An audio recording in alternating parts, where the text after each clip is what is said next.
видишь, что ли?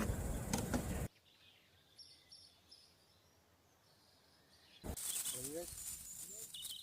Я вам хлеб отложил вам на пятерку. Сейчас мы его нахуй сосидим. Вот.